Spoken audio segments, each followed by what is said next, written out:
একক সংখ্যাগরিষ্ঠতা না পেলেও বিজেপির নেতৃত্বে কেন্দ্রে তৃতীয় এনডিএ সরকার গঠন করতে কোনো সমস্যা হয়নি।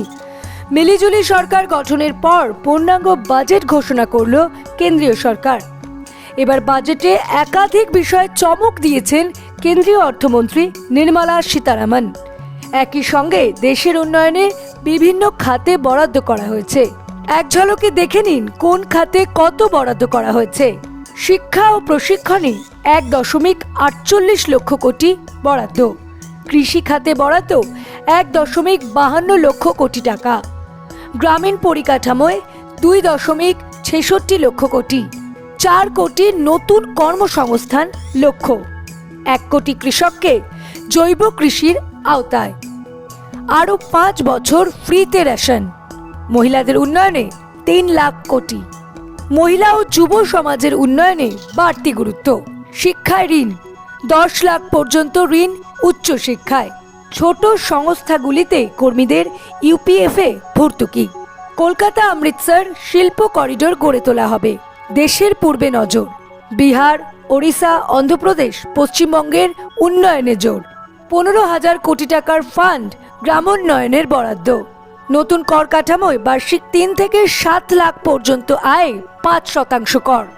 বিহারে নতুন বিমানবন্দর, মেডিকেল কলেজ, হাইওয়েতে 26,000 কোটি, পাটনা পূর্ণিয়া এক্সপ্রেসওয়ে 21,000 কোটির power plant, Bodhgaya Vaishali express, বক্সারে গঙ্গার ওপর নতুন সেতু, নালন্দায় পর্যটনে জোর, বন্যা প্রতিরোধে বিহারকে 11,500 কোটি, আবাস যোজনায় 3 কোটি নতুন বাড়ি, মহিলারা বাড়ি কিনলে স্ট্যাম্প ডিউটিতে ছাড়, অসমে বন্যা নিয়ন্ত্রণে বিশেষ ব্যবস্থা, হিমাচল প্রদেশে পুনর্গঠন ও পুনর্বাসনের জন্য বিশেষ ব্যবস্থা, উত্তরাখণ্ডকেও সাহায্য, সিকিমকেও সাহায্য, ওড়িশার পর্যটনে বিশেষ জোর, নতুন কর কাঠামোয় বার্ষিক 3 থেকে 7 লাখ পর্যন্ত আয় 5%।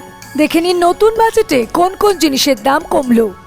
ক্যান্সারের 3টে ওষুধের ওপর আমদানি শুল্ক প্রত্যাহার, মোবাইল ও ফোনের সামগ্রীতে 15% আমদানি শুল্কে ছাড়, সোনা ও রূপোয় আমদানি শুল্কে ছাড় 6%, চামড়াজাত পণ্য এবং সামুদ্রিক খাবারও সস্তায় পাওয়া যাবে।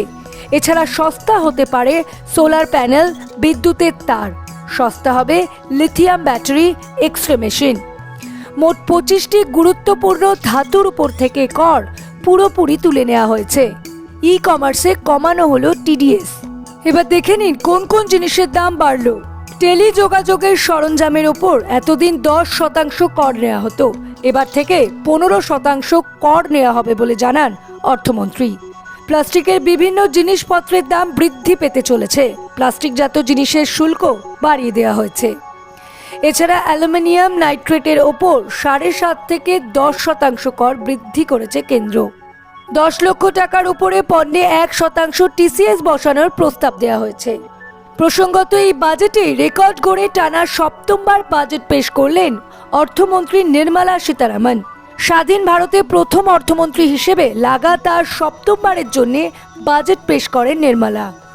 এর আগে মোরারজি দেশাই টানা 6টি বাজেট পেশ করেছিলেন ভারতের অর্থমন্ত্রী হিসেবে।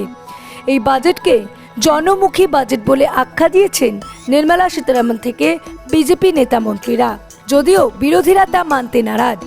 Bureau report, revolution Bengal.